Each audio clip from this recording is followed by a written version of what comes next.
উৎপত্তেহে। হেতুর উৎপত্তি হে, তাহলে এখানে বলা হচ্ছে উৎপত্তির কারণ অপাদান কারক।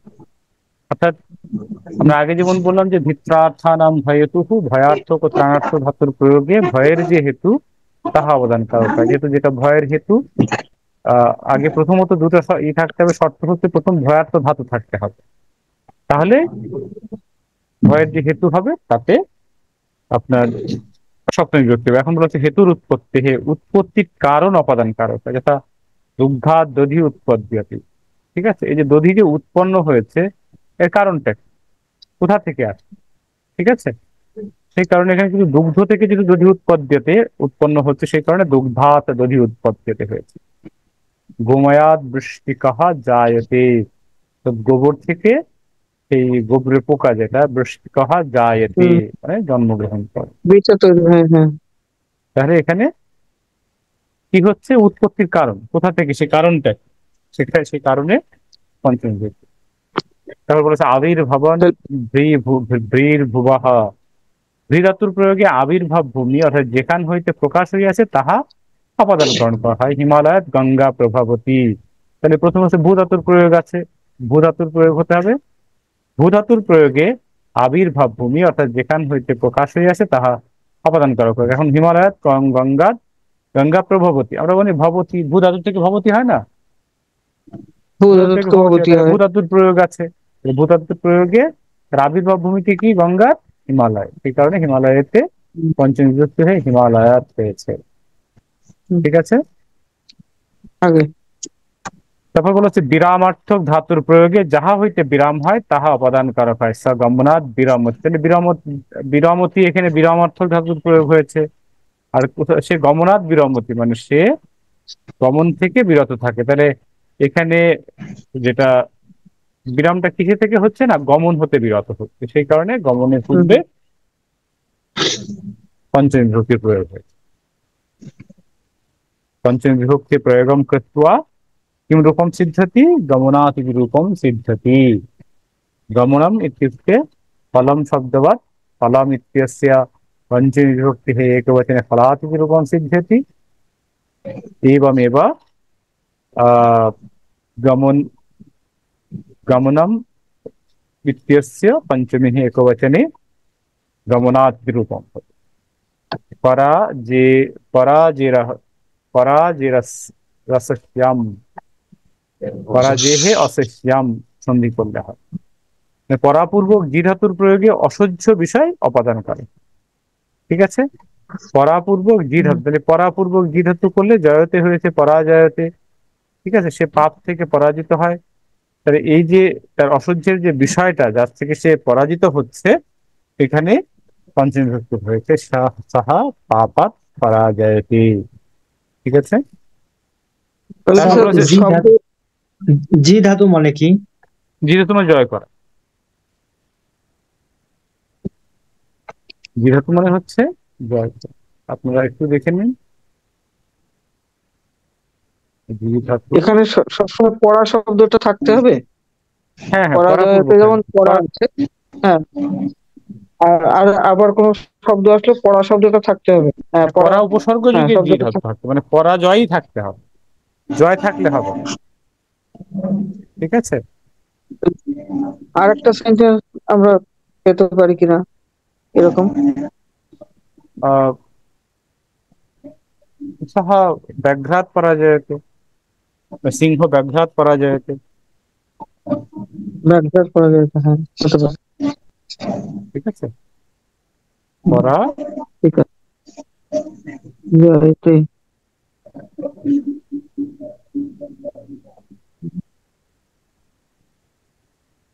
ঠিক আছে, তাহলে এভাবে পরাজয়তে।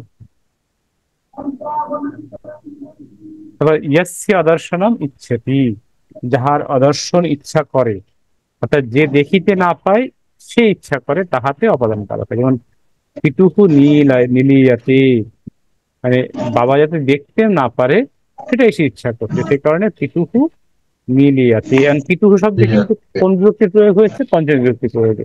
এই ভ্রাতৃ শব্দে পঞ্চমীর এক বচনে ভ্রাতুহু, সেই কারণে পিতৃ শব্দের পঞ্চমীর এক বচনে পিতুহু। ঠিক আছে, এই শব্দগুলো দেখবেন।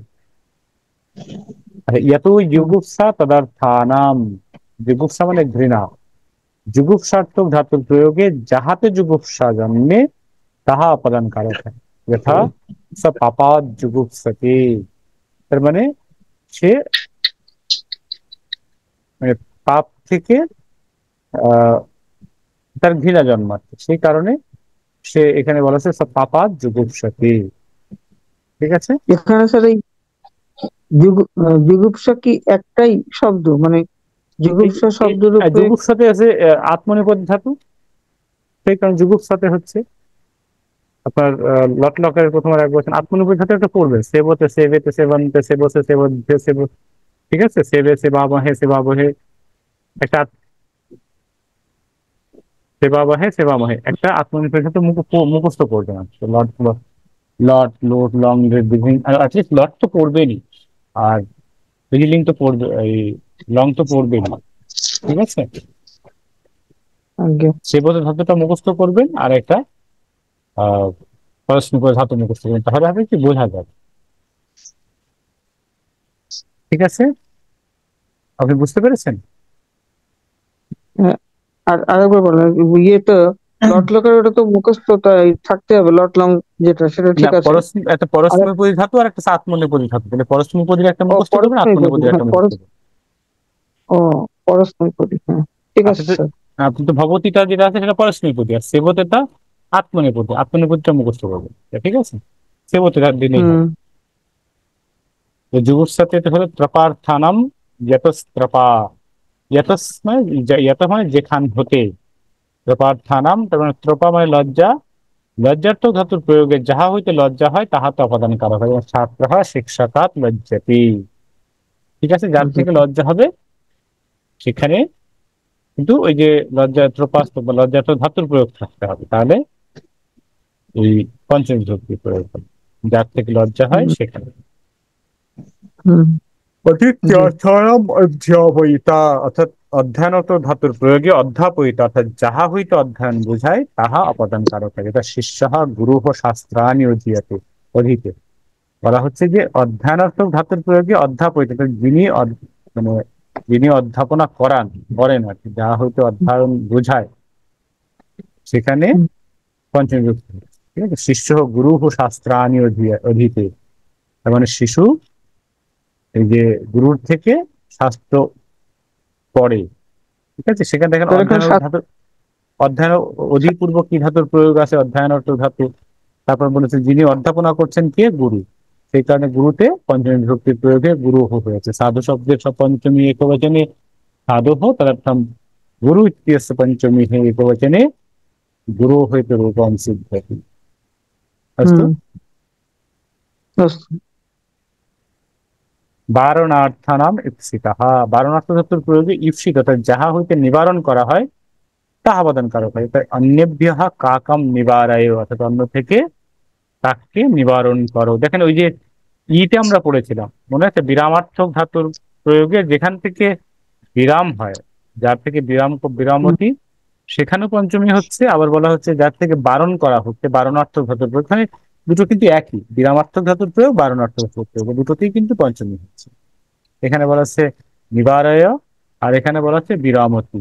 ঠিক আছে, হুম যার থেকে নিবারণ করা হয় বা বারণ করা হয় সবই পঞ্চমী বিভক্তি প্রয়োগ। তার মানে অন্যেভ্য কাকম বারয়তি, কাককে অন্য থেকে নিবারণ করা হচ্ছে, তাই সেই কারণে কাকেভ্য অন্যেভ্য নিবারয়তি, অন্য থেকে নিবারণ করা। একই রকম, দুটো প্রায় কাছাকাছি একই রকম স্যার। কাছাকাছি, কিন্তু শুধু এই ধাতুটার পার্থক্য, যে এই ধাতুর প্রয়োগ হলে হবে,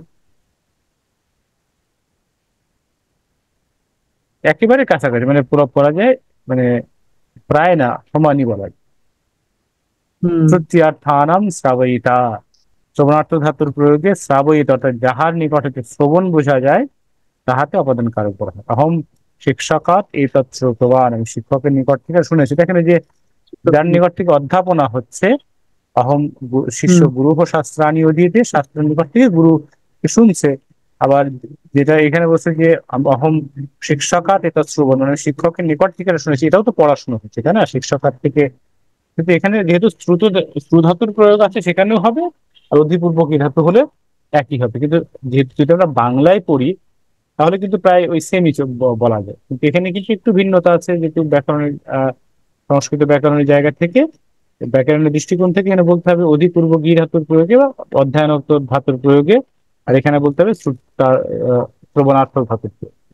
যার কাছ থেকে শুনি সেটাই হচ্ছে পঞ্চম বিভক্তি। অর্থাৎ অহম শিক্ষকাৎ এতৎ শ্রুতবান, এটা অহম শিক্ষকাः এতৎ শৃণোমি, अतः शिक्षक इत्यस्य परे पंचम विभक्ति प्रयोग करणीय। তারপরে আবার একই আগে বিষয়ে গ্রহণ প্রাপ্তিয়ার্থানাম তদস্থানাম, অর্থাৎ গ্রহণার্থক ও প্রাপ্তিয়ার্থক ধাতুর প্রয়োগে যে স্থান হইতে গ্রহণ বা প্রাপ্তি বোঝায় তাহাতে অবদান করা হয়। রাজা প্রজাভ্যঃ করম গৃহ্ণাতি, জনকাৎ অহম জনকাৎ এতৎ প্রাপ্তবান, আমি জনকের মানে আমার জনক মানে বাবা, বাবার কাছ বাবার থেকে কাছ থেকে এটা পেয়েছিলাম। এটা বলা হচ্ছে যে প্রজার নিকট থেকে আমি গ্রহণ করতে, মানে গ্রহণ এবং প্রাপ্তিয়ার্থক ধাতুর প্রয়োগে যেখান থেকে আমি গ্রহণ করছি বা প্রাপ্ত হচ্ছি সেখানে পঞ্চমী বিভক্তি প্রয়োগ। আগে তারপর বলেছে প্রমাদার্থানাম যতঃ প্রমাদঃ, প্রমাদ মানে অনবধানতা, প্রমাদার্থক ধাতুর প্রয়োগে যে বিষয়ে প্রমাদ হয় তাহা অবদান কারক হয়। যথা ভৃত্যঃ স্বকারিয়াৎ প্রমদ্যতি, ঠিক আছে, মানে যেখান থেকে তার ভুল হয় আর কি, ঠিক আছে, সে পেটের নিজের নিজের কাছ কাছ থেকে, থেকে নিজের কাছ থেকে হুম সে আহ ভুল মানে হয়। তাকে তার ভুল হচ্ছে আর কি, ঠিক আছে, বা প্রমাদ হচ্ছে। আমাদের ল্যাব লোপে কর্মণ্য অধিকরণে চা, এখানে যেহেতু আমরা এখনো পর্যন্ত ল্যাব প্রত্যয় পড়িনি তাই আমি এটা পড়াবো না, আপনাদের একবার দেখে নিন শুধু, ঠিক আছে। কালাধ্ব কালাধ্ব পরিমাণম যতঃ, যাহা হইতে সময়ের ও পথের গণনা করিতে হয় তাহাতে পঞ্চমী বিভক্তি। যেমন পৌষাৎ তৃতীয় মাসে, মানে পৌষ মাস থেকে তৃতীয় মাস, যেখান থেকে সময় বা কাল গণনা করা। তারপর প্রয়াগাৎ ত্রিংশাৎ ক্রোশা, মানে প্রয়াগ থেকে 300 কিলোমিটার, 300 ক্রোশ দূরে। তাহলে আমি যেখান থেকে গণনা করছি, আমরা যদি বলি বৈশাখ মাস থেকে 3 মাস, তাহলে বলতে হবে বৈশাখাৎ তৃতীয় মাসে, বৈশাখ থেকে তৃতীয় মাসে। ঠিক একইভাবে এই যে প্রয়াগাৎ ত্রিংশাৎ ক্রোশাঃ, বা আমি যদি বলি যে ঢাকায়াহ বিংশ তিথি ক্রোশাঃ, এইভাবে বলতে হবে, ঠিক আছে। সেখানে তাহলে যেখান তার থেকে আগে হুম, পৌষাত তৃতীয় মাসটা একটু স্যার বাংলা করলেন। কোনটা পৌষাত তৃতীয়, মানে বলছে পৌষ মাসের থেকে তৃতীয় মাসে, তৃতীয় মানে পৌষ মানে মাঘ ফাল্গুন, ঠিক আছে, পৌষ মাস থেকে 3তম মাসে, তৃতীয় তৃতীয় মাস, ও ঠিক আছে। আচ্ছা আমি আচ্ছা বললাম আচ্ছা যে হ্যাঁ আজ থেকে 2 মাস পরে হ্যাঁ হ্যাঁ বা 3 মাস পরে এটা হবে। হ্যাঁ আচ্ছা বুঝলাম স্যার। তারপর বলা হচ্ছে যে নিকৃষ্টাৎ এক উৎকর্ষ, অর্থাৎ দুই বা বহুর মধ্যে একের উৎকর্ষ বোঝায় যে নিকৃষ্টবাচক শব্দের উত্তর পঞ্চমী বিভক্তি হয়। ধনাদ বিদ্যা গরীয়, সেটা দুটোর ভিতরে যখন কম্পেয়ার করা হবে তখন একটার উপরে এটা নিকৃষ্ট যেটা সেটাই পঞ্চমী বিভক্তি হবে। ধন বিদ্যা গরীয়, সেটাকে নিকৃষ্ট হচ্ছে ধন বোঝানো হচ্ছে, যদিও ধনটাই হুম গরীয়সী কিন্তু এখানে নিকৃষ্ট বোঝাচ্ছে, কারণ আমরা সাধারণত জগতের ধনটাই গরীয়সী। হুম, আচ্ছা যাই হোক, এখানে বলা মানে এখানে অর্থ বোঝাচ্ছে, যেহেতু নিকৃষ্ট বোঝাচ্ছে ধনকে, সেই কারণে আমরা এখানে ধনার্থ বলেছি পঞ্চমী বিভক্তি। তারপর বলেছে অন্যার্থৈহি, অন্যার্থ শব্দের প্রয়োগ মানে অন্য ভিন্ন ইতরাহা সকলের যোগে পঞ্চমী বিভক্তি হয়, যথা মিত্রাতন্য মানে মিত্র থেকে অন্য একজন, ব্রাহ্মণাৎ ইতরাহা মানে ব্রাহ্মণ থেকে নিচু, ঠিক আছে, এরকম এইসব জায়গায় হুম। এই যে অন্যার্থ ধাতুর প্রয়োগে অন্য ভিন্ন ইতর ইতর এই শব্দগুলোর প্রয়োগে পঞ্চমী বিভক্তি প্রয়োগ হয়। তারপর মানে বলছে অন্য মর্যা, ভিন্ন ইতর এই তিনটে সরি এই স্যার। 3টে শব্দ, হ্যাঁ, হ্যাঁ অন্য ভিন্ন ইতর এই তিনটে শব্দ। মানে এই যে আপনি এতগুলো পড়ছেন এগুলো কিন্তু আপনার মনে থাকবে না, আপনি নিশ্চিত থাকেন, শুধু একবার দেখে যাচ্ছেন মনে থাকবে না, কিন্তু আমরা যখন ট্রান্সলেশন করছি তখন আস্তে আস্তে এগুলো মনে আসবে। আমি যত বেশি ট্রান্সলেশন করবো তত বেশি আমার এটা মনে আসবে, আমরা যত বেশি বই পড়বো সংস্কৃত বই তত আমার মনে আসবে। স্যার আরেকটা আমার প্রশ্ন ছিল, জি, 65 রুলস, এখানে ধনাৎ বিদ্যা গরীয়সী, আবার নিচে ধনম জ্ঞানাৎ লঘিয়, হম হম, এখানে ধনাৎ এবং ধনম মানে একটাতে পঞ্চমী হয়েছে আর একটাতে দ্বিতীয় হয়েছে কেন? কোনটা কোনটা? এখানে নিকৃষ্টাত্মক দুই বা হ্যাঁ, বহুর মধ্যে উৎকর্ষ। ধনাৎ বিদ্যা গড়িয়েছে, হ্যাঁ বলুন। এখানে ধনাৎ বিদ্যা করেছি মানে ধন শব্দের পঞ্চমী বিভক্তি হয়েছে, হুম, কিন্তু উৎকৃষ্ট এখানে ধনম জ্ঞানাত লোভীয়, এখানে ধন শব্দের দ্বিতীয় কেন হলো? কোনটা কোনটা? ওর কাছে যে বইটা আছে সেটা স্যার হলো এর চাইতে লেটেস্ট, না, আমি স্টাডি বুঝতে আর পারিনি। সংস্কৃত। হ্যাঁ হ্যাঁ। আমার প্রশ্ন হচ্ছে, এই যে নিকৃষ্ট এবং উৎকৃষ্ট, হ্যাঁ। নিকৃষ্টের একটা উদাহরণ দেওয়া আছে, সেটা হচ্ছে ধনাৎ বিদ্যা গরীয়সী। হুম, এখানে ধন শব্দের পঞ্চমী বিভক্তি হয়েছে, হুম। কিন্তু নিচে একটা উদাহরণ আছে উৎকৃষ্ট, ধনম জ্ঞানাৎ লোভীয়। এখানে ধন শব্দের আবার দ্বিতীয় কেন হলো?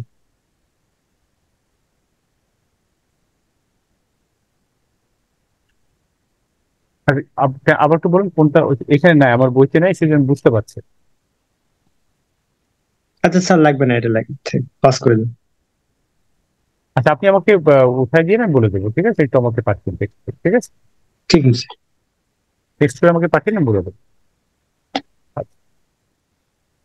অন্যার্থ শব্দ, এটা তো বলেছি। তারপর মর্যাদা, অভিবিজ্য, অভিবিজ্য আহ স্যার হ্যাঁ। এই 66 এর নিচে যেটা বলা আছে, এই যে এমনকি অন্যাত্ম ক্রিয়া যোগেও পঞ্চমী হয়, ঈশ্বর্ণ রজতাৎ হৃদয়তে। আচ্ছা, এটা অন্যার্থ ক্রিয়ার যোগেও এটা পঞ্চমী বিভক্তি হয়, ঠিক আছে? হুম, হুম, হুম। মানে বলছে মানে অন্য অর্থ, মানে বোঝাচ্ছে অন্য, ভিন্ন বা ইতর, এই জায়গাতে ডিফারেন্ট, মানে যখন তার থেকে করা বোঝাবে। এখন মানে এখানে বলছে ভিদ্যাতে, মানে এই যে ভিদ্যাতে মানে আর কি আলাদা করা, ঠিক আছে? ভিদ্যাতে মানে ভেদ করা হয় বা আলাদা করা হয়, তাহলে এটাও তো ওই অন্য ইতর বা বাচকই হচ্ছে। মানে আমরা আগে বলছিলাম যে এইগুলো শব্দের যোগে, অন্যার্থ শব্দ, আর নিচে বলছে ক্রিয়ার যোগেও হয়, যেটা মানে অন্য মানে কি আলাদা করে ফেলা, ভিদ্যতে মানে আলাদা করে ফেলা, হুম। ঠিক আছে? ভিদ্যতি হচ্ছে ক্রিয়া, আর অন্যগুলো হচ্ছে শব্দ। আর যখন আমরা উপরে বলেছি অন্যার্থ শব্দের যোগে, নিচে আবার বলছে এমনকি অন্যার্থ ক্রিয়ার যোগেও পঞ্চমী বিভক্তি। এবার হ্যাঁ, পরিষ্কার স্যার। মর্যাদা বা সীমা, অভিব্যক্ত বিধি বা ব্যাপ্তি বুঝাইলে এই অব্যয়ের যোগে পঞ্চমী বিভক্তি হয়। যেমন সীমা সাহা কৈলাসাদ জগামা, ঠিক আছে? মানে হুম, বলা হচ্ছে যে সীমা মানে পর্যন্ত আর কি, ঠিক আছে? তা সাহা কৈলাসাদ মানে কৈলাস পর্যন্ত গিয়েছিল। হিমাচলাত, মলয়াত, সমুদ্রাত, সকলাত ব্রহ্ম, মানে এখানে হচ্ছে যে ওই যে হিমালয় পর্যন্ত সীমা, ওই পর্যন্ত, ঠিক আছে? বনের সীমা বোঝালে এই পর্যন্ত। ব্যাপ্তি বোঝালে হচ্ছে মানে সকলাত ব্রহ্ম, মানে মানে ব্রহ্ম সব জায়গায় আছেন। সকলাত ব্রহ্ম মানে ব্যাপ্তি বোঝাচ্ছে, ঠিক আছে? সকলাম ব্যাপ্তিও বা সকলাত মানে সবকিছুর মধ্যেই যদি থাকে, তখন এখানে আমাদের এই যে পঞ্চমী বিভক্তি প্রয়োগ, ঠিক আছে? হুম, প্রথম হচ্ছে ঠিক আছে। মর্যাদা মানে সীমা, আর হচ্ছে ব্যাপ্তি মানে অভিবিধি মানে ব্যাপ্তি।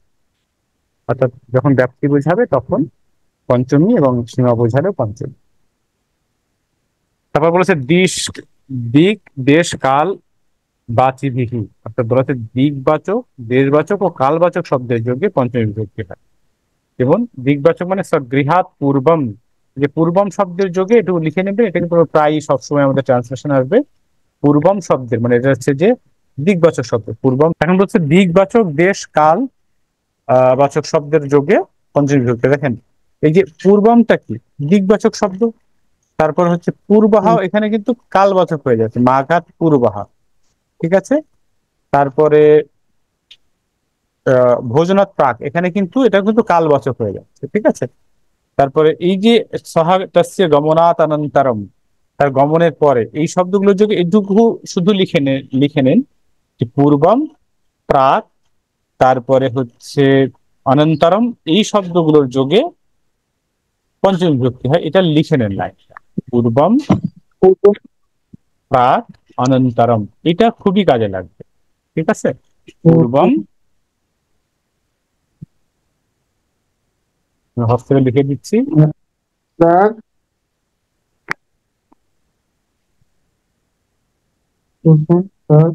প্রভায়াত প্রাগ, আর হলো অনন্তরম। অনন্তরম।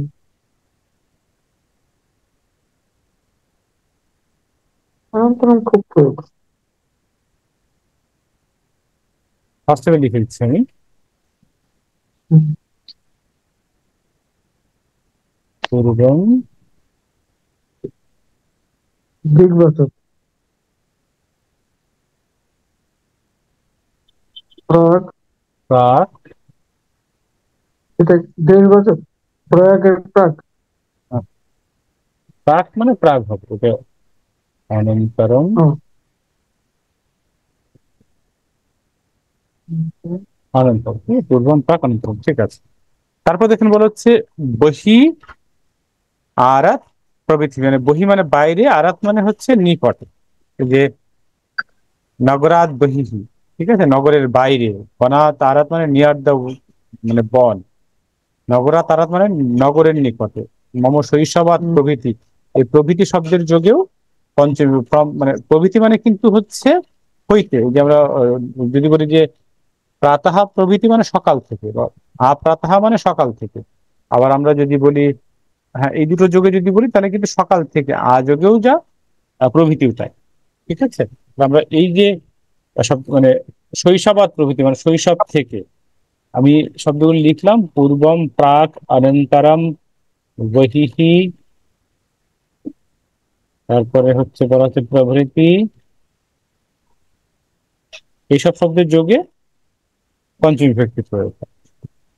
তবে দ্বিতীয় যোগের যোগে দ্বিতীয় এবং পঞ্চমী বিভক্তি হয়। যেমন এখন বলা হচ্ছে যে রীতে, রীতে শব্দের যোগের কিন্তু দ্বিতীয় পঞ্চমী দুটোই হয়, ঠিক আছে। এবং রীতে, জ্ঞানম রীতে বা জ্ঞানাত রীতে বৃথা জীবন, মানে জ্ঞান ছাড়া জীবন বৃথা।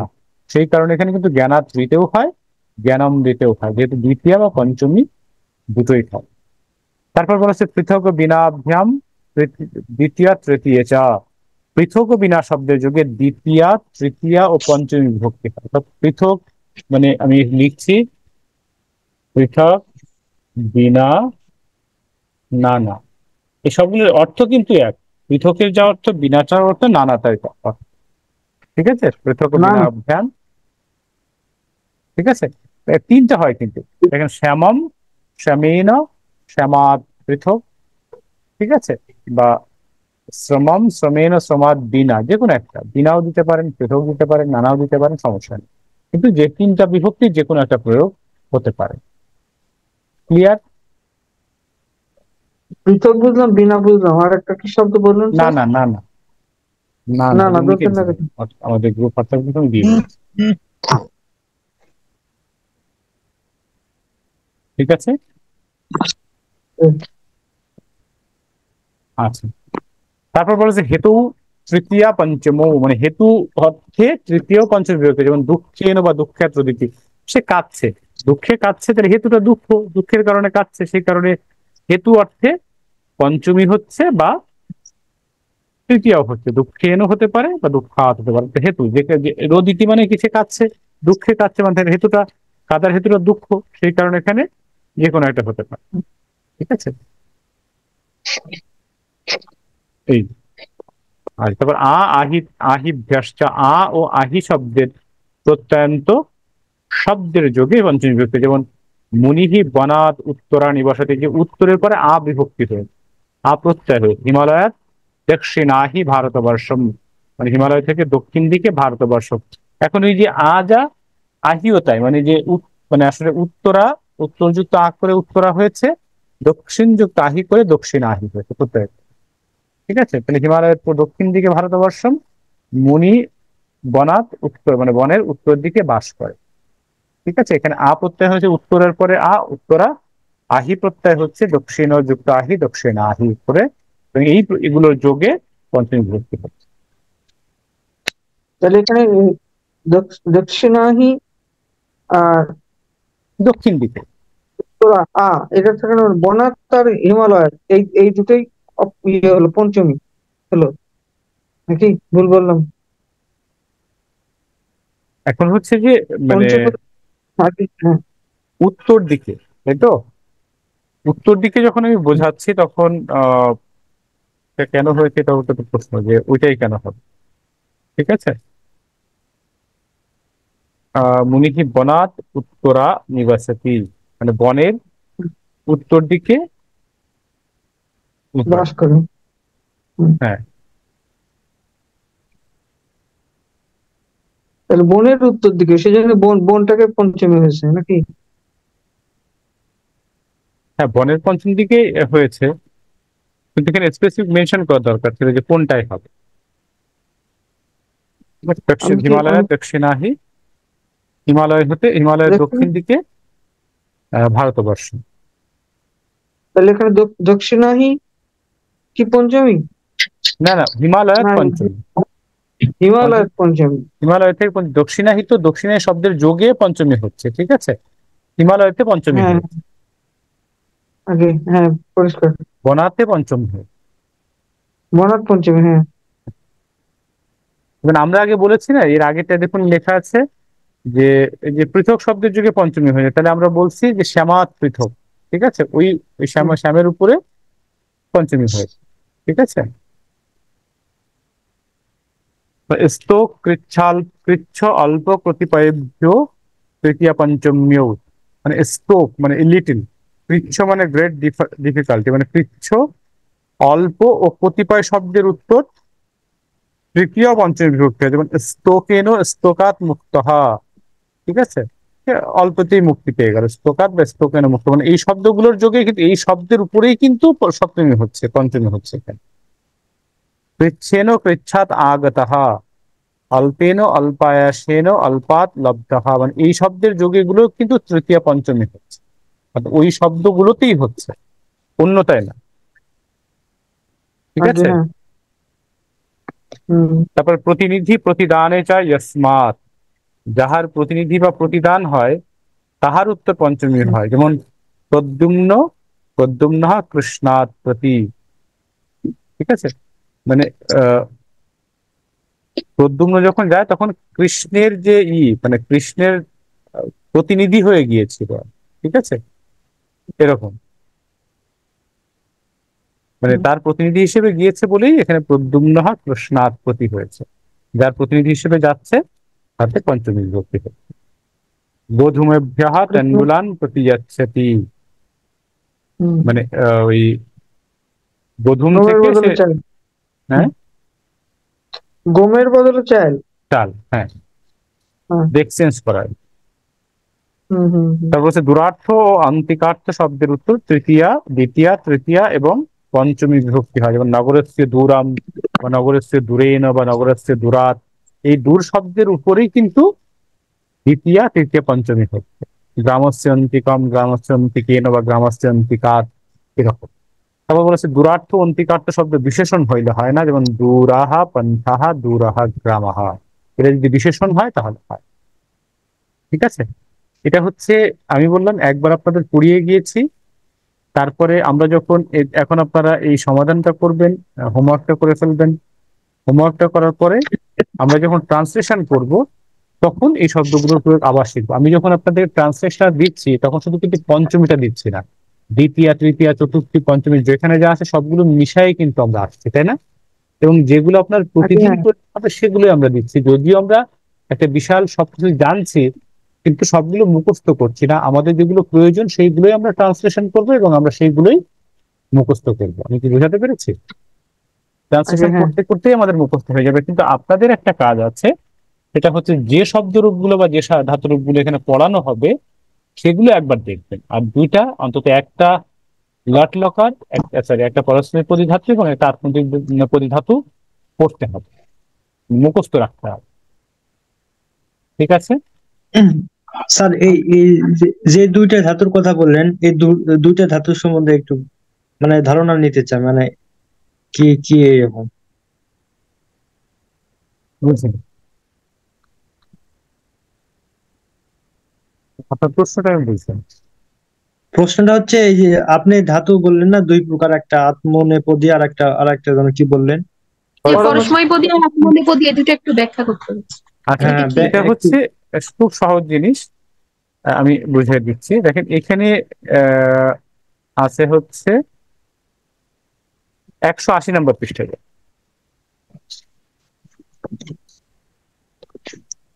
কোন বই? সমগ্র ব্যাকরণ কৌমুদী।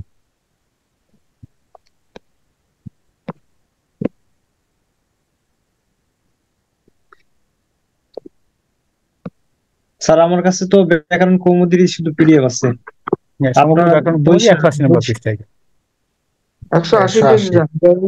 হুম, পেয়েছেন? হ্যাঁ পেয়েছি। হ্যাঁ এখানে একটা লিখেছে লট পরস্মৈপদী, আবার নিচে আত্মনেপদী লিখেছে তিতাসন্তি শীতস্তা মিবস্ম। আত্মনেপদী নেপদে লেখা আছে তিয়াতে অন্তে সিয়াতে ধে এ বাহে মাহে লেখা আছে না? হুম। ঠিক একইভাবে লোটে লেখা আছে তুতামন্তু হিতামতা আনিয়া বাম। আত্মনেপদী লেখা আছে তা তাবান্তাম স্বাথাম ধম ওই আবহই আমাহই। এরকম 10টা লকার আছে, লট লোট লং বিধিলিং ব্রেড, তারপরে হচ্ছে ব্রিং, লুট, আশিলিং, লিপ আর হচ্ছে লিং। এই লুট আর লুম এইগুলো হচ্ছে 10টা লকার, এবং প্রত্যেকটা লকারের একটা পরস্মৈপদী একটা আত্মনেপদী ধাতু আছে। এখন আপনি যখন ধাতুটা পড়বেন তখন আপনাকে জানতে হবে রূপটা, ধাতুটা পরস্মৈপদ ধাতু, আত্মনেপদী ধাতু না উভয়পদী ধাতু। দেখেন প্রথমটা দেখেন, প্রথমটা বলা হচ্ছে তুদ ধাতু উভয়পদী। দেখেন 193 পৃষ্ঠা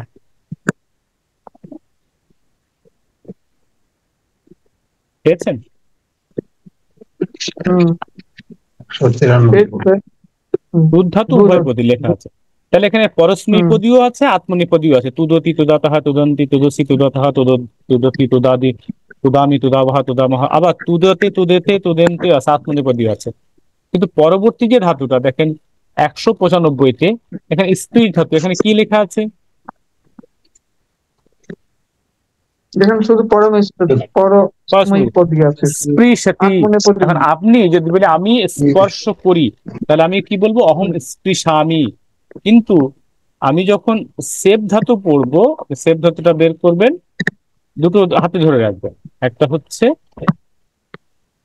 206 আর একটা হচ্ছে 195। 206টা বের করেন পৃষ্ঠা সেবতে। 206, 206। হ্যাঁ, সে ধাতু বের করেছি। সেব ধাতুটা কিন্তু আত্মনেপদী ধাতু। তাহলে এখানে লেখা আছে না আত্মনেপদী?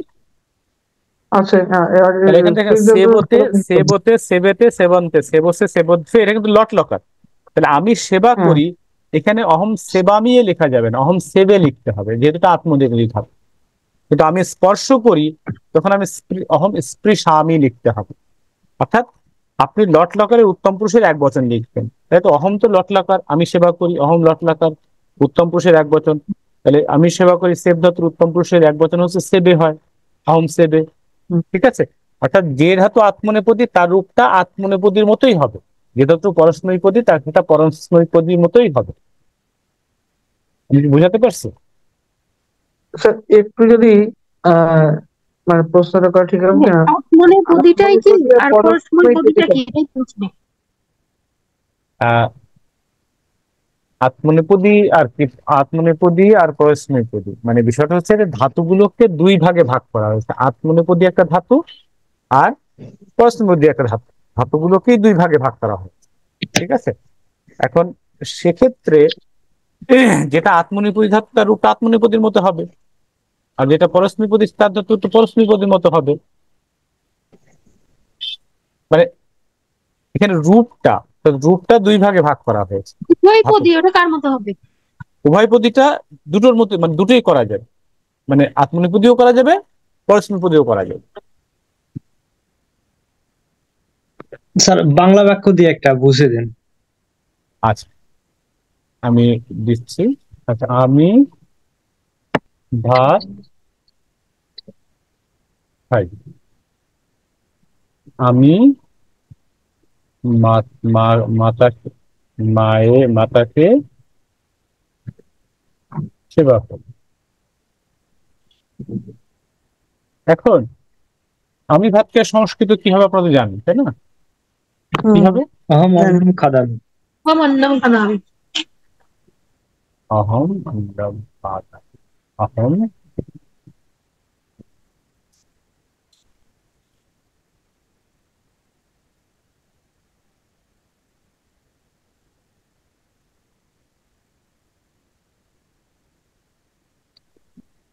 অহম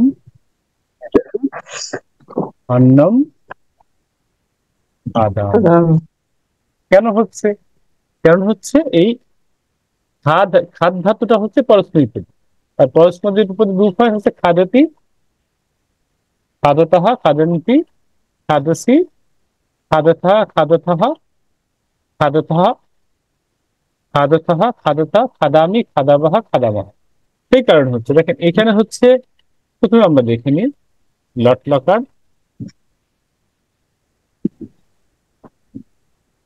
লট, তাই তো? এখানে হচ্ছে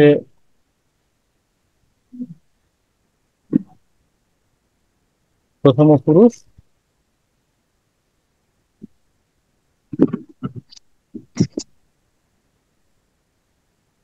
মধ্যম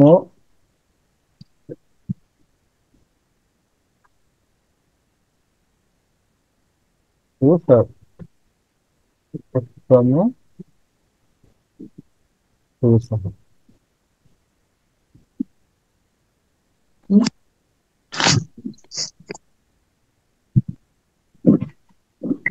এখন এই যে বিষয়, এখন আপনি যখন পরস্মৃতি রূপ হবে তখন কিন্তু এখানে খাদাতি,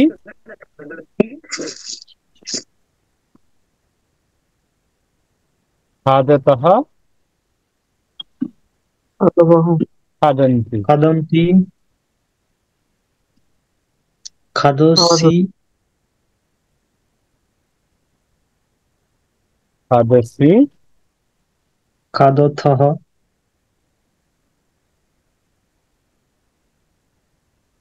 খাদতঃ,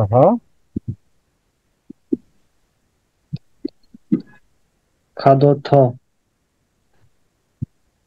খাদত।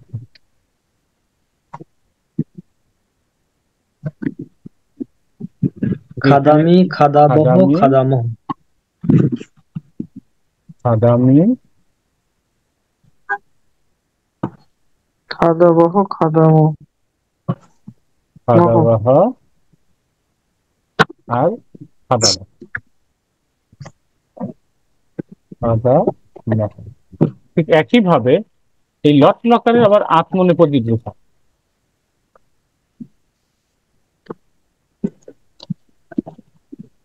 হুম আত্মনেপদী রূপ, ঠিক আছে? হুম হুম।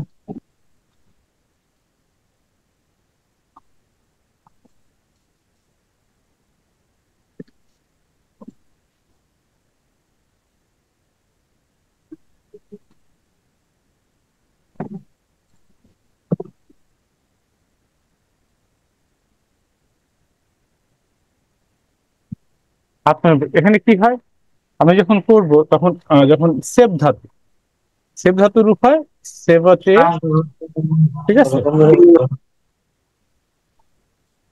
সেবেতে, বিকাশ বিকাশ সেবন্তে। সেবন্তে, ঠিক আছে? তারপর কোথায় সেটা হচ্ছে তুমি সেবসে, সে- সেবসে, সেবেথে, সেবেথে, সেবেধ্যে, হয় বল। সেবদ্ধে, সেবধ্যে, সেবধ্যে,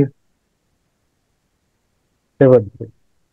তারপর হচ্ছে এটা হচ্ছে সেবে, সেবে, সেবাবহে, সেবা বহে, আর কাছে সেবা মানে সেবামহে। সেবা মানে এইগুলো, ঠিক আছে? এখন দেখেন হুম প্রথমটা হচ্ছে, এখন এর রূপটা কিন্তু এই সেবতী হয় না।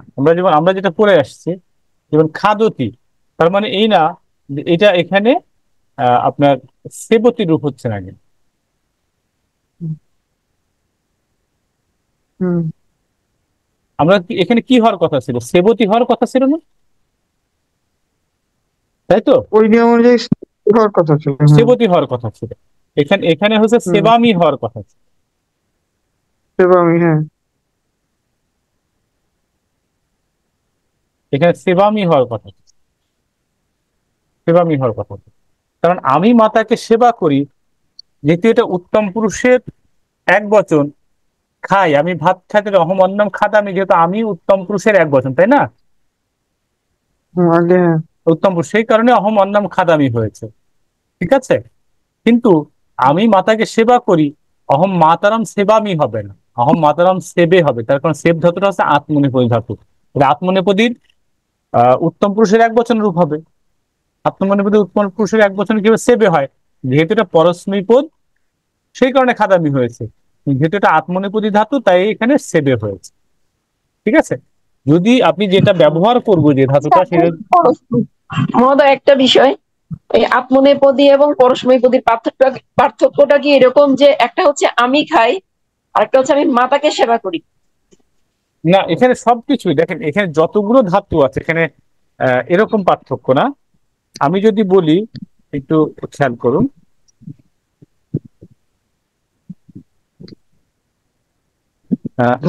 আপনি 195 জন সমগ্র ব্যাকরণ করুন।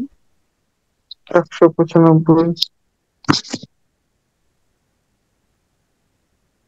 195 পৃষ্ঠাটি, আমি যদি স্পৃশ ধাতু কোন এটা আমি স্পর্শ করি, ঠিক আছে, তাহলে এখানে স্পৃশ ধাতুর প্রয়োগ হবে। স্পৃশ ধাতুটা কোন ধাতু? এটা পরস্মৈপদী না আত্মনেপদী?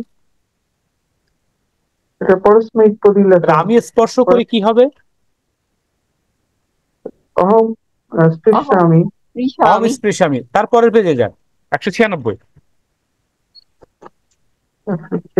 পেয়েছেন? হুম। তাহলে এখানে বীজ ধাতু মানে হচ্ছে ভীত হওয়া, ঠিক আছে। আচ্ছা, তাহলে এখন বলি, যদি বলি আমি ভীত হই, তাহলে কি হবে? অহম বীজে। অহম বীজে। তার কারণ বীজ ধাতুটা হচ্ছে আত্মনেপদী, ঠিক আছে। ঠিক একই, যদি বলি আমি ইচ্ছা করি, পরের ধাতুটা কি আছে? ইস ধাতুটা কোন পদী? পরমেশ্বরী। পরস্মৈ। তাহলে আমি ইচ্ছা করি কি হবে? অহম ইচ্ছামি হবে। অহম ইচ্ছামি। কিন্তু আমি যদি বলি, একটু আসেন 200 নম্বর পৃষ্ঠা,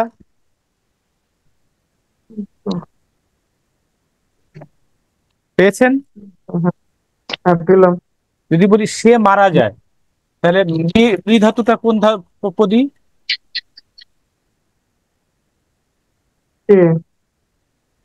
বি ধাতুটা আত্মনেপদী, তাই তো, 200 নম্বর পৃষ্ঠায়। যদি বলি সে মারা যায়, তাহলে কি হবে সংস্কৃত? সহামৃয়তে। ঠিক আছে, এখানে যতগুলো রূপ আছে দেখেন, যখন প্রত্যেকটা আপনি আসেন দেখেন, ওই কিছু আত্মনেপদী আছে, কিছু পরস্মৈপদী আছে না সব জায়গায়? যেমন আবার দেখি, আত্মনেপদী ধাতু কোথায় আছে? আত্মনেপদী ধাতু যদিও অনেক কম, কিন্তু আছে অনেক, ঠিক আছে। যেমন আছে হচ্ছে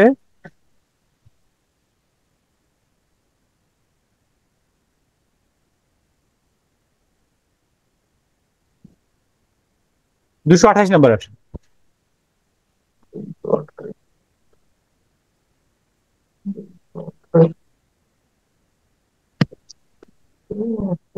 এসেছেন? জন ধাতু। যদি বলি পুত্র জন্মগ্রহণ করে,